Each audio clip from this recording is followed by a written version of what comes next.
আমি স্টার্ট করি। আজকে আমরা যেটা দেখবো সেটা হলো এক্সপেরিমেন্ট 7 ভি নচ। এই ভি নচটা তোমাদের অনেকটা সিমিলার হলো শার্প ক্রেস্টেড উইয়ার যে তোমরা পড়ে আসছো, ওখানে রেক্ট্যাঙ্গেল উইয়ার ছিল আর এখানে ট্রায়াঙ্গুলার উইয়ার। বাকি প্রসেস মোটামুটি একই রকম। আমরা দেখতেছি যে প্রত্যেকটার যে মানে ল্যাকিং সেটাকে ওভারকাম করার জন্য নতুন করে আরেকটা আমরা এই ফ্লো মেজারমেন্ট ডিভাইস সেটা আমরা তৈরি করতেছি। তো শার্প ক্রেস্টেড উইয়ার এর ক্ষেত্রে সেটা কিন্তু একটা রেক্ট্যাঙ্গেল উইয়ার ছিল, সেখানে কিছু প্রবলেম অ্যারাইজ করছিল, যেমন ন্যাপ ছিল, তারপরে ওখানে যে ডেড ওয়াটার জোন তৈরি হচ্ছিল, এই প্রবলেম গুলো তৈরি হচ্ছিল। তো সেটার জন্য আমাদের আসলে এই ভি নচটা ইন্ট্রোডিউস করা হয়। ভি নচটা অ্যাকচুয়ালি একটা ট্রায়াঙ্গুলার উইয়ার। আচ্ছা, তো আমরা একটু দেখি। ম্যাম এটা কি ন্যাপটা কি তৈরি হচ্ছে যে কন্ট্রাকশন সারফেসটা অনেক বড় তাই ন্যাপ তৈরি হচ্ছে ম্যাম, আর বিন হচ্ছে ছোট কন্ট্রাকশন সারফেস তাই এটা ন্যাপ তৈরি হচ্ছে না এমন কিছু ম্যাম? ন্যাপ এখানেও তৈরি হবে, বাট ন্যাপের ইফেক্টটা এখানে তুলনামূলক কম। কেন কম এই জিনিসগুলো লেকচার শুরু করি, আস্তে আস্তে ক্লিয়ার হবে। ঠিক আছে, এরপরে আমি বুঝাই, তারপরে যদি বুঝতে না পারো তখন আমাকে জিজ্ঞেস করো এই কোশ্চেনটা। ঠিক আছে, আচ্ছা তো দেখো যে most common types of sharp crested weirs আর রেক্ট্যাঙ্গল উইয়ার, ট্রায়াঙ্গল উইয়ার। তো দুইটা টাইপস এর মধ্যে রেক্ট্যাঙ্গেলটা কিন্তু আমরা অলরেডি পড়ে ফেলছি, আমরা আজকে ট্রায়াঙ্গুলারটা পড়বো। ট্রায়াঙ্গুলারটার মধ্যে যেটা বলতেছি আমরা হলো V notch is preferable to the rectangle wear of measurement of wide range of flow। এখানে একটা কথা বলা আছে, ওয়াইড রেঞ্জ অফ ফ্লো। তার মানে এখানে আমরা যখন মেজারমেন্ট করতেছি তখন কি হচ্ছে, রেক্ট্যাঙ্গেল ওয়্যারের ক্ষেত্রে এটা ধরলাম রেক্ট্যাঙ্গেল ওয়্যার, এটা হলো ভি নচ। ট্রায়াঙ্গুলার, এখন ধরো যে 50 ml পানি, একটা নর্মাল একটা অ্যাজিউম করলাম 50 ml পানি, তাহলে 50 ml পানি দেখা যাবে এই রেক্ট্যাঙ্গেল উইয়ারের একদম নিচ পর্যন্ত পড়ে আছে।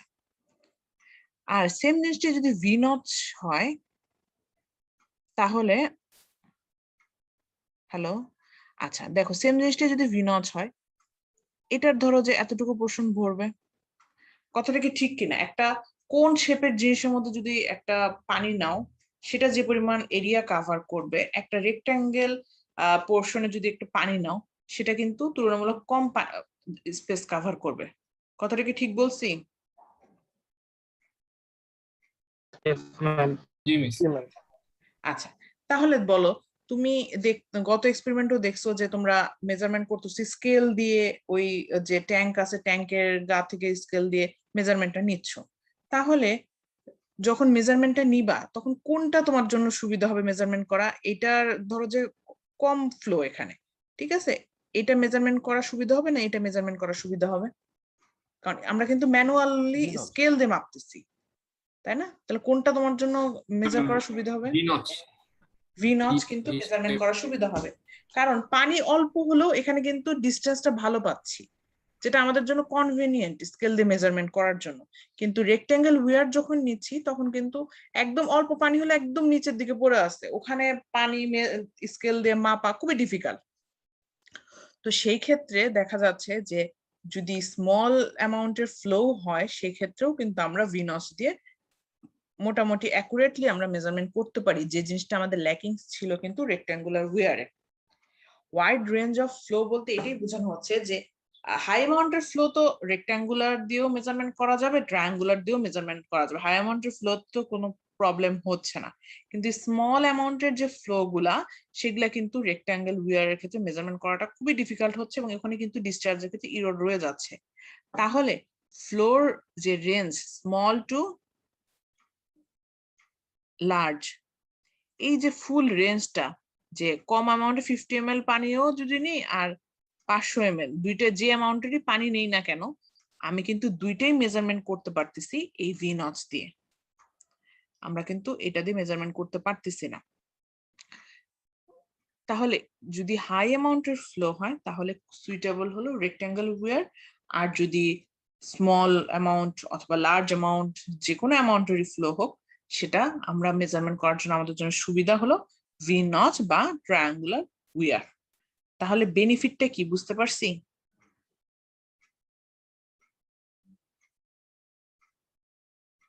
Yes, ma'am. আচ্ছা, তাহলে এটার অ্যাডভান্টেজটাও আসলে এটাই যে এখানে ওয়াইড রেঞ্জ অফ ফ্লোটা মেজারমেন্ট করা যায়, এবং যেহেতু ম্যানুয়াল আমরা মেজারমেন্টটা করতেছি, এটা আমাদের জন্য কনভেনিয়েন্ট যে আমরা ভি নচ দিয়ে স্মল অ্যামাউন্টের ফ্লো গুলা মেজারমেন্ট করি, তুলনামূলক অ্যাকুরেট রেজাল্ট পাওয়া যায় এটাতে।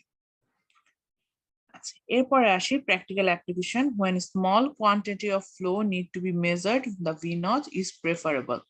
এটা অলরেডি আমি বলছি যে কেন preferable, because the triangular cross section of the flow nap leads to a relatively greater variation in head. আচ্ছা, তোমরা পড়ে আসছো শার্প ক্রেস্টেড উইয়ার, বলো ন্যাপ কি?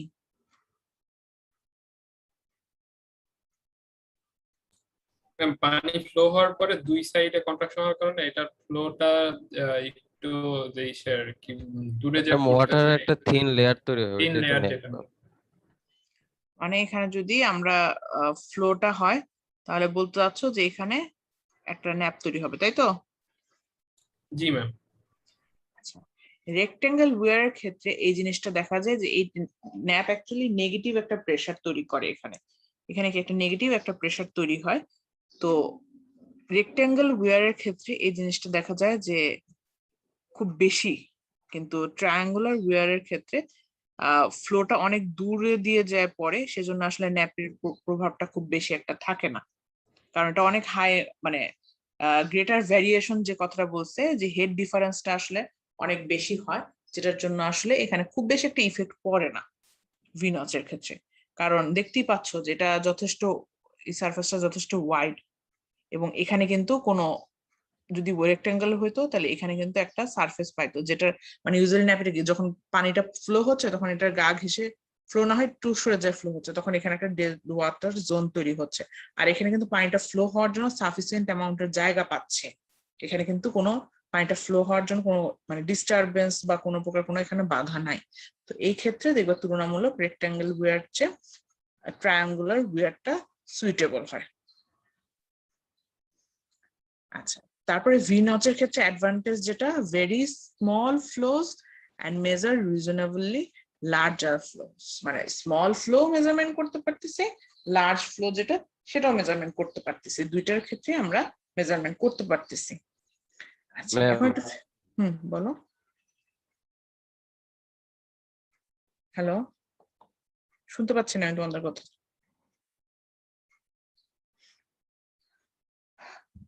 আচ্ছা দেখো, এখানে কথা ক্লিয়ার আসতেছে না ম্যাম। বাকিরা কি শুনতে পাচ্ছ না? আপনার কথা কেটে আসছে ম্যাম। অ্যাডভান্টেজটা বুঝতে পারিনি মিস, ওটা কেটে এসেছে। এখন কি ক্লিয়ার? না ম্যাম, ম্যাম করে দিছিল ম্যাম। সিয়ার, আমার কথা কি এখন শোনা যাচ্ছে? জি ম্যাম, এখন ক্লিয়ার। আচ্ছা, অ্যাডভান্টেজটা বোঝো না, অ্যাডভান্টেজটা আমি বলে দিচ্ছি আরেকবার। সেটা হলো, অ্যাডভান্টেজ হলো যে এখানে হেড ডিফারেন্সটা তুলনামূলক বেশি হয়, হেডের যে হেড ডিফারেন্স বা হেড ভ্যারিয়েশন যেটাই বলো না কেন, এটা তুলনামূলক বেশি হয়, কারণ এখানে দেখতেই পাচ্ছ যে এটার একটা লার্জ পিজোমিটার দিয়ে যদি আমরা মেজারমেন্ট করি, ইফেক্টিভ এই এইচ হলো ইফেক্টিভ হেড, তো এটার ভ্যারিয়েশনটা তুলনামূলক দেখা যায় যে বেশি হয়, কারণ নর্মাল রেক্টাঙ্গুলার উইয়ারের চেয়ে ট্রায়াঙ্গুলার উইয়ারের যে হেড ডিফারেন্সটা এটা বেশি, আমরা ফিগার দেখি বুঝতে পারতেছো। সেই ক্ষেত্রে ন্যাপের যে প্রভাবটা সেটা তুলনামূলক কম হয় এখানে। আর একটা মেইন যে এটার অ্যাডভান্টেজ বলো বা যেটাই বলো না কেন, এটার অ্যাপ্লিকেশন, এটা এই যে ট্রায়াঙ্গুলার যে উইয়ার বা ট্রায়াঙ্গুলার ভি নচ যেটাই বলি না কেন, এটা আমরা বেশি প্রেফারেবল যে যদি খুবই স্মল ফ্লো হয়, যেটা আমরা ইউজুয়ালি রেক্টেঙ্গেল উইয়ার দিয়ে মেজারমেন্ট করতে পারি না, যেটা আমাদের জন্য ফিজিবল না, কারণ স্কেল দিয়ে আমরা ম্যানুয়ালি এটা মেজারমেন্ট করতেছি, কাজেই এটা ওখানে স্কেল দিয়ে এত নিচে যদি ডেপথ অফ ফ্লো যদি কম হয়, তাহলে সেক্ষেত্রে মেজারমেন্ট করাটা খুবই ডিফিকাল্ট হয়। এই কারণে ট্রায়াঙ্গুলার উইয়ারের ক্ষেত্রে ভেরি স্মল ফ্লো তো মেজারমেন্ট মানে এটা তো বেনিফিট অবশ্যই, এবং লার্জ অ্যামাউন্টের ফ্লো এখানে মেজারমেন্ট, কারণ স্মল যদি মেজারমেন্ট করা যায় লার্জ অ্যামাউন্টের ফ্লো অবশ্যই মেজারমেন্ট করা যাবে, কারণ লার্জ অ্যামাউন্টের ফ্লো রেক্টাঙ্গুলারও মেজারমেন্ট করা যাচ্ছিল, ওখানে কোনো প্রবলেম হচ্ছিল না। তো স্মলটাতে প্রবলেম হচ্ছিল, স্মল অ্যামাউন্টের ফ্লো আমরা ট্রায়াঙ্গুলার উইয়ার দিয়েও মেজারমেন্ট করতে পারি।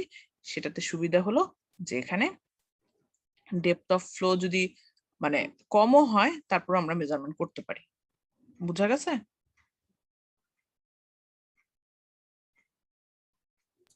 জি ম্যাম। আচ্ছা, এখন ফিগারটা একটু দেখো। ফিগারটা এখানে একটা ফিক্সড একটা অ্যাঙ্গেল মেজারমেন্ট করা আছে এখানে, থিটা। থিটার ভ্যালুটা ইউজুয়ালি 90 ডিগ্রি হয়ে থাকে ভি নচের ক্ষেত্রে। তো দুইটা যে সাইড ওয়াল আছে, এই দুইটা সাইড ওয়াল একটা ফিক্সড একটা অ্যাঙ্গেল করে থাকে, সেটা হলো 90 ডিগ্রি। এখানে ফুল যে এই উইয়ারের যে হাইট, সেটাকে আমরা ইফেক্টিভ হেড বলতেছি, এটা ক্যাপিটাল এইচ দ্বারা ডিনোট করা হচ্ছে। আর এখানে থিটা, তাহলে আমরা যদি এটাকে এই ডিস্টেন্সটা বের করতে চাই, তাহলে ট্যান যদি নেই, তাহলে ট্যান কি লম্ব বাই ভূমি, সেটা যদি করি সাইড চেঞ্জ করলে ট্যান থিটা, তাহলে এখান থেকে আমরা এই ডিস্টেন্সটা পাবো 2h ট্যান থিটা বাই 2, কারণ যেহেতু এটা হাফ ডিস্টেন্স কাউন্ট করতেছি পুরোটা থিটা, তাহলে থিটা বাই 2। এখান থেকে আমরা পাচ্ছি এই যে যতটুকু ডিস্টেন্স পর্যন্ত এটা পানি আছে সেটাকে আমরা বলতেছি, এবং এইটাকে বলা হচ্ছে এল। তাহলে L equal to 2h tan theta by 2, এবং এই এলটা যতটুকু পানি থাকবে, এই যে পানির যে লেন্থটা অ্যাকচুয়ালি সেটার লেন্থ, বা যদি ভি নচের কথা বলো, ভি নচের যে আপার সারফেস সেটার লেন্থ। আর এখানে এইচ একটা সার্টেন ডিস্টেন্স কাউন্ট করা হয়েছে, যেখান থেকে আমরা ইউজুয়ালি আর কি বার্নলিস থিওরাম আমরা দুইটা পয়েন্টে অ্যাপ্লাই করতেছি। দেখো এখানে একটা ফিগার আছে, এই যে দেখতে পাচ্ছ এখান দিয়ে পানিটা ফ্লো করতেছে। তো পানি ফ্লো অ্যাকচুয়ালি এতটুকু পর্যন্ত হয়েছে, এতটুকু পোরশন ফাঁকা।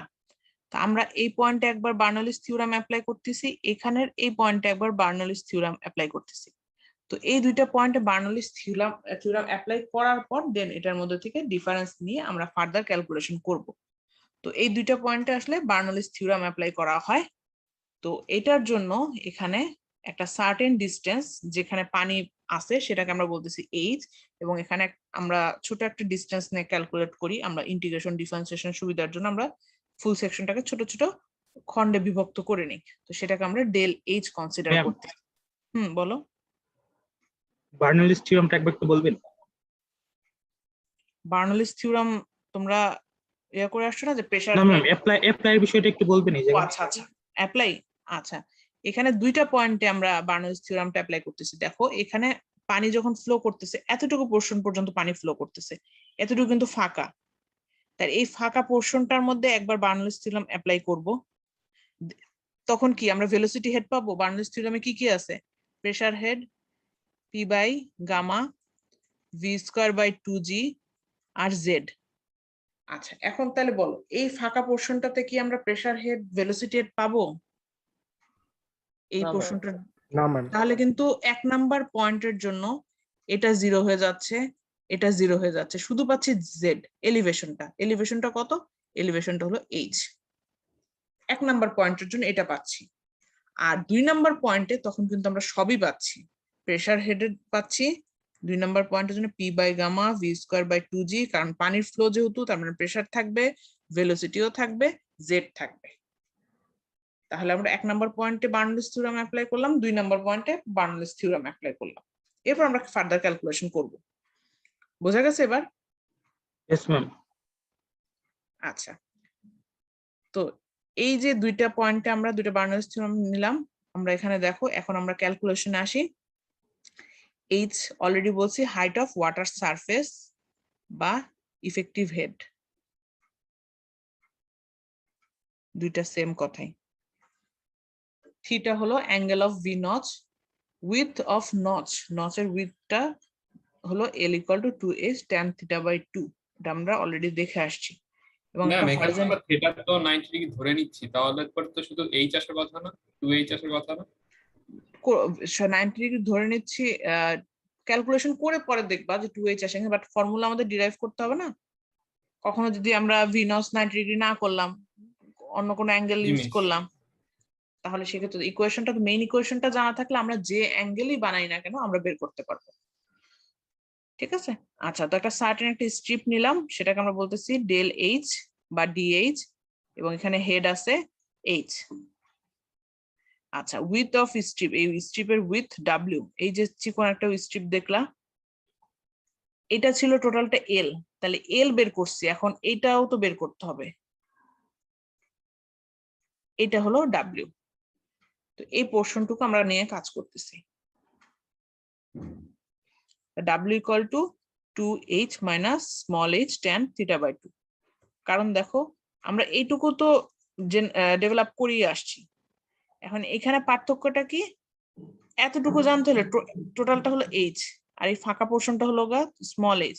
দুটো যদি বাদ দিই তাহলে কতটুকু পোর্শনে পানি আছে, তাহলে আমরা সেটা বের করতে পারতেছি। পানির ফ্লো হচ্ছে ক্যাপিটাল H মাইনাস H, এটুকু পোর্শন দিয়ে আমাদের পানিটা ফ্লো করতেছে, তাহলে এটা আমরা পাবো হলো capital H minus small h করলে, বাকি পোর্শন সেম।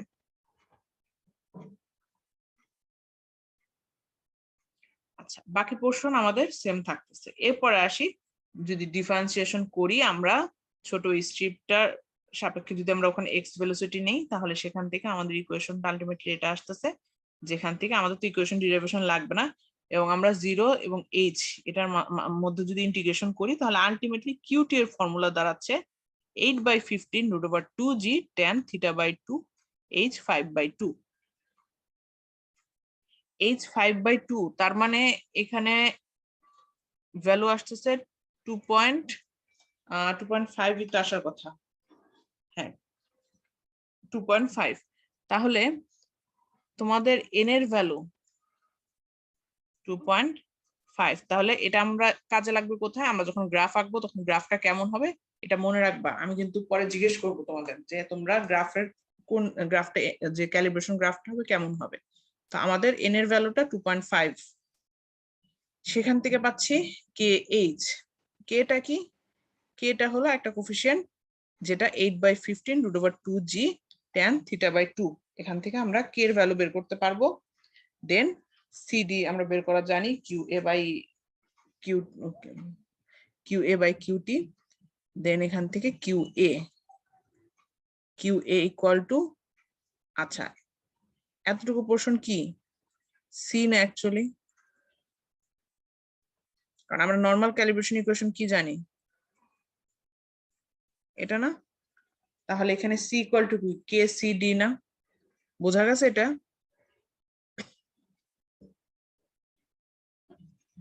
এটুকু পর্যন্ত কি বুঝতে পারছো?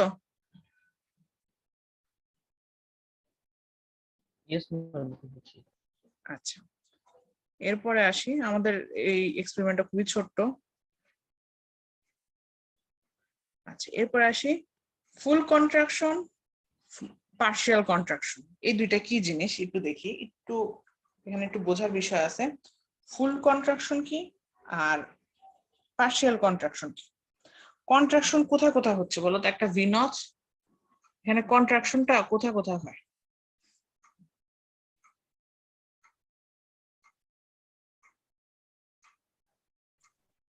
সাইড সারফেস দুইটাতে।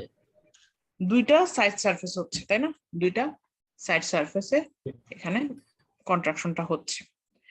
এখন দুইটা কন্ডিশন,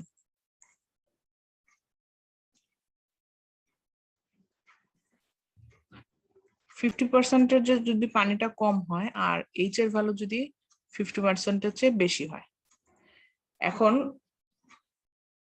এইচ কোনটা ছিল, টোটাল ডেটা, তাই এখন এইচ এর ভ্যালু যদি 50% চেয়ে কম হয়, তার মানে ধরো এইচ এর ভ্যালু খুবই ছোট, তাহলে সেই ক্ষেত্রে কি হবে, আর হলো যদি এইচ এর ভ্যালু বেশি হয়, তাহলে কি বলতো এই দুটোর মধ্যে কোনটাতে ফুললি কন্ট্রাক্টেড হওয়ার কথা আর কোনটাতে পার্শিয়ালি কন্ট্রাক্টেড হওয়ার কথা?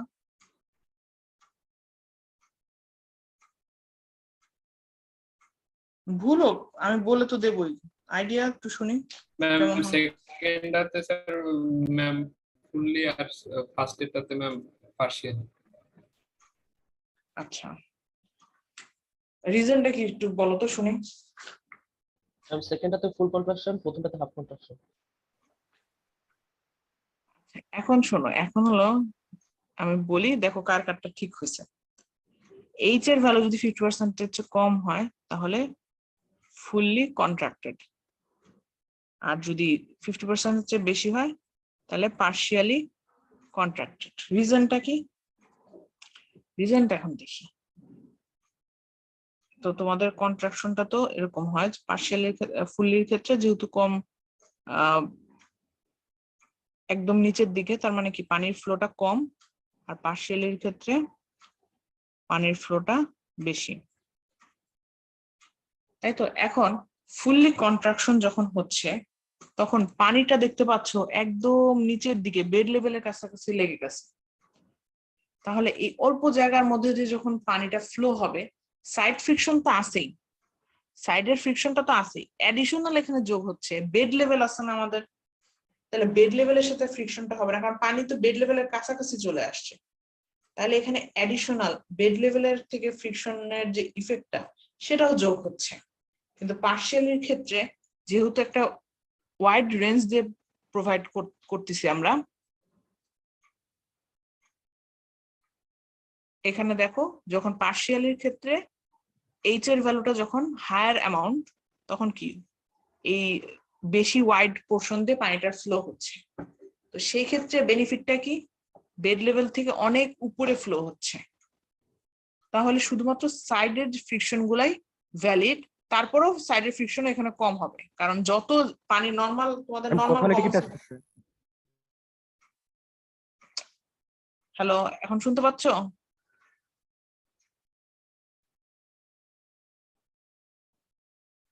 এখন শোনা যাচ্ছে?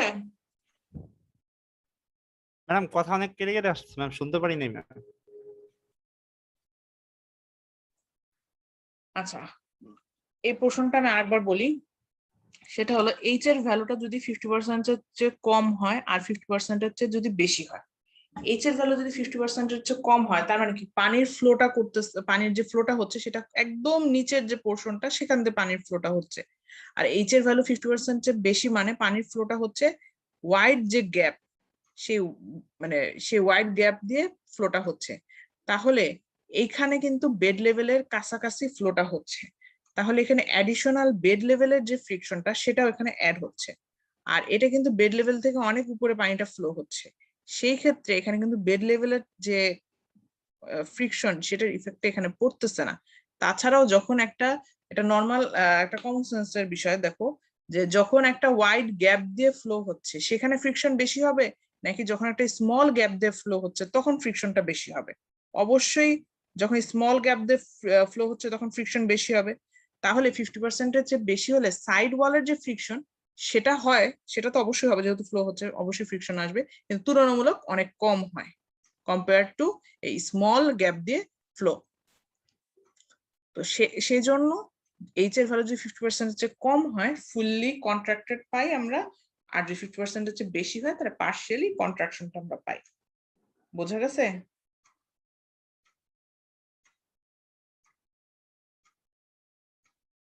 Hello, yes ma'am. জি ম্যাম।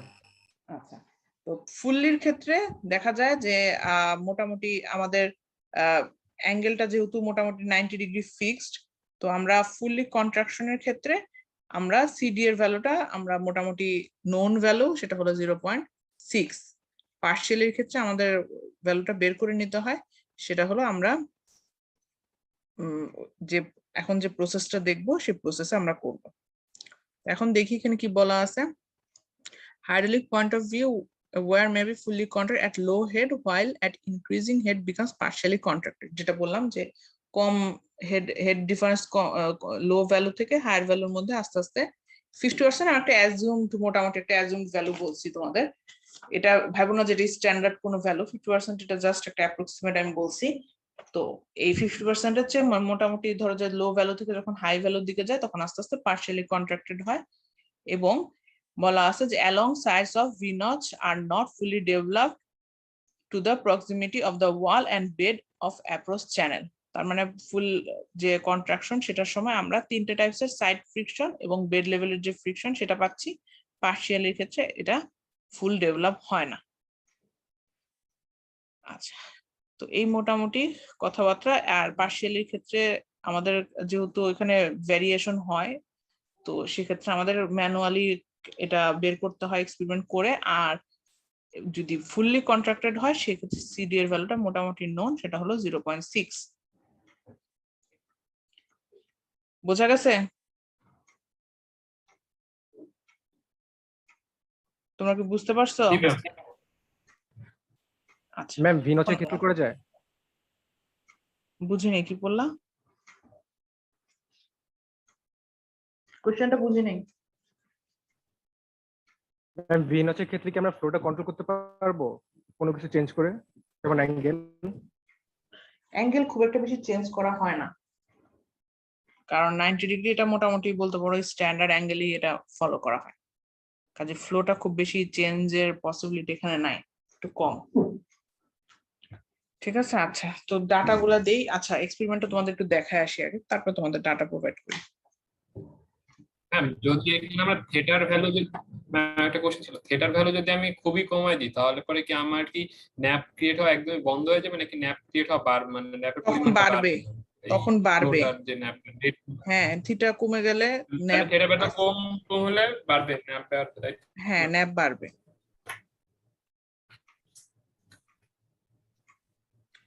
আচ্ছা, তোমাদের আমি আগে একটু দেখাইনি ভিডিওটা।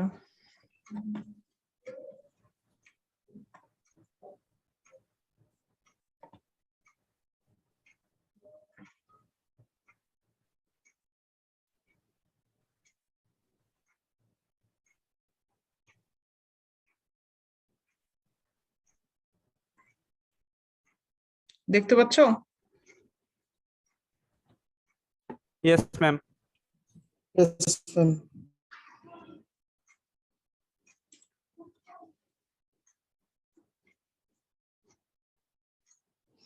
এই যে এই পোর্শনে যেটা দেখতে পাচ্ছ এটা হলো ভি নচ।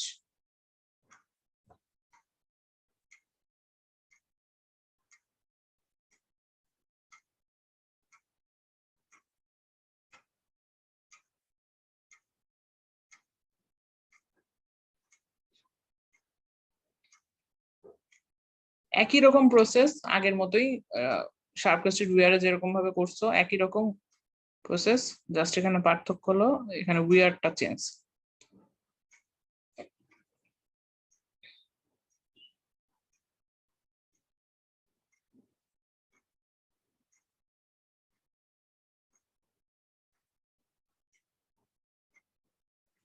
এখান থেকে এইচ এর ভ্যালুটা সেটা মেজারমেন্ট করে নেওয়া হয়।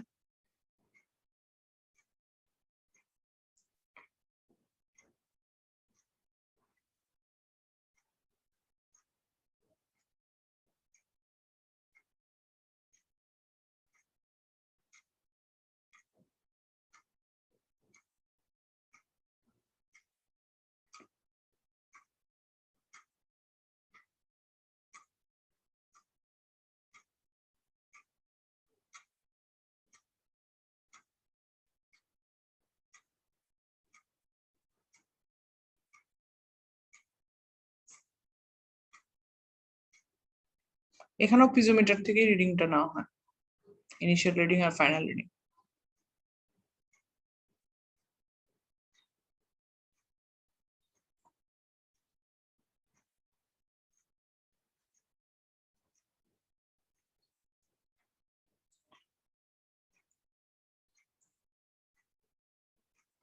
আচ্ছা, তো তোমাদের ডাটাটা আমি দিয়ে দিই।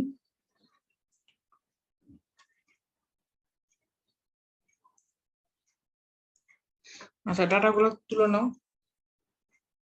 4 গ্রুপের জন্য প্রথমটা হলো ইনিশিয়াল ভ্যালু, পরেরটা হলো ফাইনাল, তারপরটা টাইম সেকেন্ড, এইচ এর ভ্যালু, ইফেক্টিভ হেড এটা সেন্টিমিটারে, সব ডাইমেনশনগুলো সেন্টিমিটারে আর টাইমটা সেকেন্ডে। ম্যাম কে এর কোনো ভ্যালু হবে? কে বের করবা? কে এর ফর্মুলা আমি বুঝাচ্ছি, তোমরা আগে ডাটাটা তুলে নাও, তারপরে বুঝা দিচ্ছি। ডাটাটা তোলা শেষ হলে আমাকে বলো।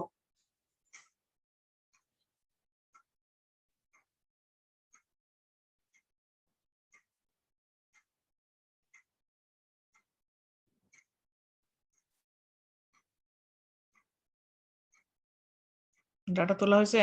শেষ ম্যাম, শেষ ম্যাম। আচ্ছা, এখন কে বের করার ফর্মুলা আমরা একটু আগেই দেখে আসছি।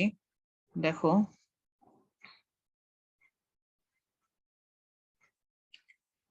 এই যে 8/15 √2g tan θ/2 সবগুলোই কোনটা আননোন, এখানে কে বের করতে পারবা?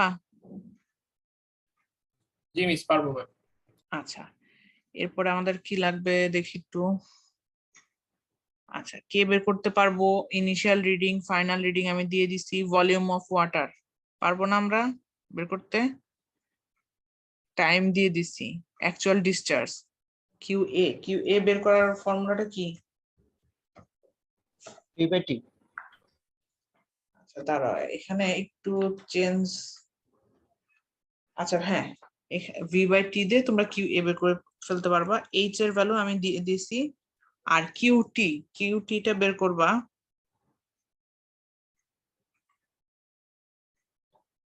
এই যে ফর্মুলাটা আছে 8/15 √2g tan θ/2 h⁵ এটা দিয়ে কিউটি বের করতে পারবা। সিডি এর ফর্মুলা কি? QA/QT। QA/QT। তাহলে এখান থেকে কোএফিসিয়েন্ট অফ ডিসচার্জ QA/QT। তাহলে এখান থেকে 4 গ্রুপের 4টা QA পাবা, 4টা H, 4টা QT। ক্যালকুলেশন হলো এতটুকুই। এটুকু পর্যন্ত বোঝা গেছে? ম্যাম, হ্যাঁ বলো। ম্যাম উপরে গ্রুপ 1 এর এখানে হচ্ছে ফাইনালের এখানে 7 পয়েন্ট কত লিখছেন ম্যাম? এটা একটু আরেকটা বলুন। কোনটা বুঝি নাই? ম্যাম একটু উপরে এই যে ফাইনাল গ্রুপ 1 এর এখানে যে 7.1 এটা 7.1 সেন্টিমিটার। আচ্ছা, এটুকু পর্যন্ত করার পর তোমরা এখান থেকে লগ লগ গ্রাফ, একই নিয়ম আগের মতোই লগ লগ গ্রাফ বের করবা। অ্যাকচুয়াল ডিসচার্জ ভার্সেস হলো ইফেক্টিভ হেড, এই দুইটা দিয়ে তোমরা একটা graph log log graph plot করবা। বলার কিছু নেই, লগ লগ গ্রাফ থেকে তোমরা এন এর ভ্যালু, কে ভ্যালু, তারপরে কিউএ হলো তোমাদের ক্যালিব্রেশন ইকুয়েশন। এই কে আর সি কিন্তু একই কথা, আমরা এখানে কে ইউজ করতেছি দেখে কে লিখছি, k(h⁴n). আচ্ছা, এগুলার ফর্মুলা কি আমরা পারি না? log QA/Q A1 A2 জি মিস। নিচে log H1/H2 আর NT log দিয়ে আমরা কে বের করতে পারবো। n এর ভ্যালু কত আসা উচিত? 2.5। 2.5 এর আশেপাশে তোমাদের n এর ভ্যালু আসবে। এদিকে QA, এদিকে H। আচ্ছা, এরপরে এখান থেকে ক্যালিব্রেশন ইকুয়েশন বের হবে। ক্যালিব্রেশন ইকুয়েশন দিয়ে তোমরা 10টা ভ্যালু পাবা। 10টা পয়েন্টের জন্য 10টা 1 থেকে 10 পর্যন্ত 10টা ভ্যালু নিবা। 10টা ভ্যালু নিয়ে 10টা পয়েন্ট এখান থেকে ক্যালিব্রেশন পাবা, সেটাতে গ্রাফ প্লট করবা। গ্রাফ প্লট করার পর ক্যালিব্রেশন গ্রাফটা তোমাদের আসবে। বলো কোনটা আসবে? ম্যাম নিচেরটা। যেটা ম্যাম 3 তিন নাম্বার। নম্বর। আচ্ছা, এখান থেকে QA, এদিকে হলো H দিয়ে তোমাদের আসলে গ্রাফটা 3 নাম্বার যে গ্রাফটা সেটা আসবে। তোমাদের n এর ভ্যালু যেহেতু 1 এর চেয়ে বড়, তাহলে তোমাদের এরকম একটা গ্রাফ আসবে। এখান থেকে গ্রাফটা প্লট করবা, দেন তোমরা ডাটাটা নিবা, এই ডিসকাশন লিখবা। তোমাদের ডিসকাশনের রেজাল্ট নিয়ে ডিসকাশন লিখতে পারো, অথবা এই আমি অনেক কথাই তো বলছি ডিসকাশনে লেখার মতো, কোনটা কেন লাগবে বা কি ভ্যালু আমরা কোথায় ইউজ করতে পারি তোমরা তো জানোই। এখন নতুন করে ডিসকাশনে বলার কিছু নাই। তো এই মোটামুটি আমাদের এক্সপেরিমেন্ট। তোমাদের এক্সপেরিমেন্ট বুঝতে কারো কোথাও কোনো প্রবলেম আছে? ছোট্ট ম্যাম একটা। লাস্টের দিকে একটা কোশ্চেন ছিল লাস্ট, এটারই পিডিএফ এর লাস্টের দিকে ম্যাম একটা 2 নাম্বার একটা কোশ্চেন দিয়ে রাখছে যে মানে does it depend on flow condition, মানে সিডি ভ্যালুটা কি ফ্লো কন্ডিশন নির্ভর করে ম্যাম? এটার ক্ষেত্রে কি কি অ্যানসারটা লিখবো ম্যাম, সুন্দর করে একটু বলতেন। দাঁড়াও কোশ্চেনটা খুঁজে নেই। Ma'am 43 page. আচ্ছা, why does the Venus more accurate measurement and worse, এটা তো তোমরা বুঝতেই পারছো। অ্যান অরিফিস, 1 নাম্বারটা তো বুঝতে পারছো সবাই? 1 নাম্বারটা কি বুঝতে পারছো? জি মিস, জি। আচ্ছা, What does the average value of CD for আচ্ছা 0.6 হবে? Does it depend on flow condition? CD এর ভ্যালু আচ্ছা ফুললি আবার CD equal to কি QA by QT আর ফ্লো কন্ডিশন পার্শিয়ালি না ফুললি সেটা ডিপেন্ড করে এইচ এর উপর। QT এর ইকুয়েশনে কি এইচ নাই? জি মিস আছে 8/15 দিয়ে যে ওটাতে এইচ হ্যাঁ। আছে। আছে, তার মানে কিউ এ যদি ইকুয়েশনটা লিখো এখানে কিউ এ আর এদিকে ধরো যে নিচে এইচ থাকবে, তাই না? এইচ এর ভ্যালুটা তো নিচের দিকে থাকার কথা। তাহলে জি যদি মিস। এইচ এর ভ্যালু বাড়ে, এইচ এর ভ্যালু বাড়া মানে কি সিডি কমবে, যেহেতু ব্যস্তানুপাতিক সম্পর্ক। সিডি যদি আমরা এত কিছু না রাখি 1/h, যদি সিডি বাড়ে তাহলে এইচ কমবে, আর এইচ কমা মানে কি ফুললি কন্ট্রাক্টেড। ফুলি কন্ট্রাক্টেড। বুঝতে পারছো সম্পর্কটা কিরকম ভাবে আসতেছে? কারণ সিডি এর ইকুয়েশনে তো আমাদের কিউটি আছে, কিউটি থাকা মানে ওখানে এইচ এর ইফেক্ট আছে, আর এইচ এর ইফেক্ট আমাদের পড়তেছে পার্শিয়ালি অথবা ফুললি কন্ট্রাক্টেডে। কাজে এটা অবশ্যই ডিপেন্ড করে ফ্লো কন্ডিশনের উপর। ঠিক আছে, বুঝতে পারছো? জি মিস।